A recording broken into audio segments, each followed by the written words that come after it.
네, 안녕하십니까. 대장간입니다. 오늘은 제가 예전에 지금 현재 가성비로는 경차용 40A 자동차 배터리를 사용하는 게 가장 좋다, 이런 식으로 이제 얘기를 한 적이 있었는데, 이제 댓글 중에 이제 다른 분들도 좀 약간 궁금해할 것 같아서 이분 댓글을 가지고 이번에 이제 영상을 만들었어요. 그러니까 이분 얘기는 40A짜리 배터리를 달았을 때 이제 제너레이터, 레귤레이터에 문제가 되지 않냐, 그리고 뭐 이것저것 많이 달고 사용했는데 그러면 이 제너레이터를 배터리 용량에 맞게 바꿔줘야 되지 않냐, 이 얘기거든요. 그래서 순정 상태의 제너레이터가 요거를 충족할 수 있냐, 이제 이 얘기를 하신 거예요. 그러니까 제너레이터와 배터리와의 관계성을 이제 물으신 건데, 요거를 좀 설명을 드릴게요. 요거 하기 전에 이제 또 밑에 분이 있어요. 이제 암페어 문제인데, 이제 40A짜리를 놓고 쓰면 어렴풋이 알기로, 이런 게 참 문제예요. 인터넷에 이런 정보가 많이 돌아다니니까 이분도 이제 그런 데서 봤겠죠. 암페어가 높으면 좋기는 하나 위험할 수 있다. 이게 왜 위험합니까 이게? 그리고 퓨즈가 나간다든지 뭐 과암페어라서 좋지 않다 알고 있는데 헷갈리네요. 뭐 여기 바이크에 12V 4A 달아도 되는 건가요? 뭐 이런 얘기인데, 요거는 뭐 간단한 문제니까 요거 먼저 설명을 드릴게요. 이 퓨즈가 그 가는 라인과 그 얘가 스타트 시에 출력이 되는 스타트 모터로 가는 라인은 별개예요, 별개. 그러니까 퓨즈로 가는 라인 따로, 스타트 모터로 가는 전류는 별도로 돼 있어요. 그래서 전혀 얘랑 상관이 없어요. 그러니까 메인 퓨즈가 125는 메인 퓨즈가 보통 한 20A 정도 되는데, 시동 시에는 뭐 6A든 뭐 40A든 한 30에서 40A 정도 전류가 흘러요. 그러니까 얘가 이 길로 가면 당연히 끊어지겠지만, 오토바이 구조나 자동차나 구조가 퓨즈가 가는 선과 스타트 모터로 가는 선은 별도로 돼 있어요. 따로 해요. 별개예요, 별개. 그러니까 퓨즈가 나가거나 이런 일은 절대 없으니까 걱정 안 하셔도 된다. 퓨즈가 나가는 경우는 딱 한 가지가 있어요. 레귤레이터에서 전류가 20A 초과돼서 넘어올 때예요. 그럴 경우는 퓨즈가 나가요. 그래서 퓨즈랑 전혀 상관이 없다. 이렇게 하시면 됩니다. 그래서 이제 제너레이터 관련해서 설명을 드릴게요. 우선 요 그림을 한번 보시면 이제 이 암페어와 관계를 좀 아셔야 되는 게, 12V 10A라고 쳤을 때 이제 10A로 1시간 동안 나가는 전류의 양이에요. 만약에 40A는 1시간 동안 40A로 나가는 양. 그러니까 얘가 전기가 더 많은 거죠. 예를 들어서 얘가 10A로 하면 얘는 4시간을 더 나갈 수가 있잖아요. 4배니까. 그래서 요거를 단순하게 그림으로 그냥 설명하자면, 전기의 양이 이 배터리 안에 이렇게 요걸 1개라고 치면 이게 얘는 10개가 들었고 얘는 40개가 들었다, 전기가.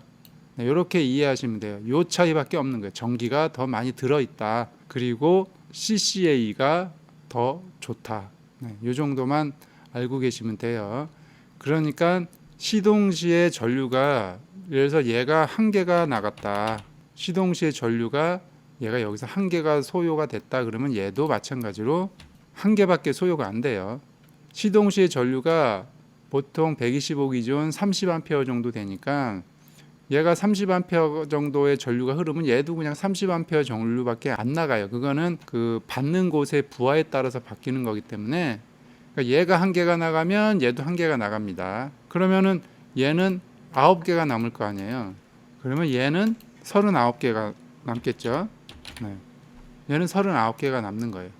자, 시동 후 충전을 하게 되면 말 그대로 여기서 소요된 여기 1개만 충전이 되면 되는 겁니다. 그럼 여기도 마찬가지로 1개만 충전이 되면 되는 거예요. 1개만 충전이 되면 만땅이 되는 거죠. 원리는 이런 원리예요.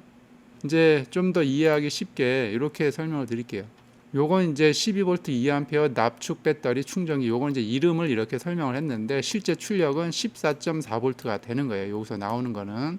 그리고 이 2A는 충전 전류예요. 그러니까 1시간 동안 2A를 충전할 수 있다, 요거고, 요거 이제 자동차용으로 많이 쓰는 건데, 똑같이 14.4V에 10A에서 30A로 충전을 할 수 있는 거예요. 요거와 요거의 차이는 출력의 차이죠. 얘가 충전 전류가 세니까 더 빨리 충전이 되는 것 차이일 뿐이에요. 그리고 요거는 오토바이나 스쿠터에 달려있는 발전기 레귤레이터예요. 얘도 마찬가지로 14.4V로 레귤레이터에서 이제 출력이 되는 겁니다. 대신 얘는 가변이에요. 저속일 땐 2A, 이거는 이제 차종마다 조금씩 틀린데 그냥 평균 이제 2A가 넘는데 그냥 이제 RPM에 따라서 변동이 되니까 2A에서 15A, 어떤 거는 20A까지도 가요. 요거는 회전하는 속도에 따라서 전류량이 변하는 겁니다.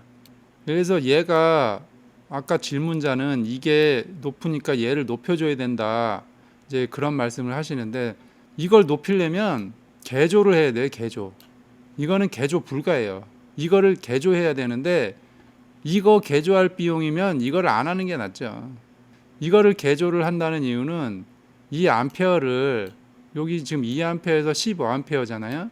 얘를 개조해서 자동차용으로 30A가 출력이 된다. 30A가 출력이 되면 스쿠터에 있는 퓨즈가 나가요. 퓨즈가 먼저 나간다.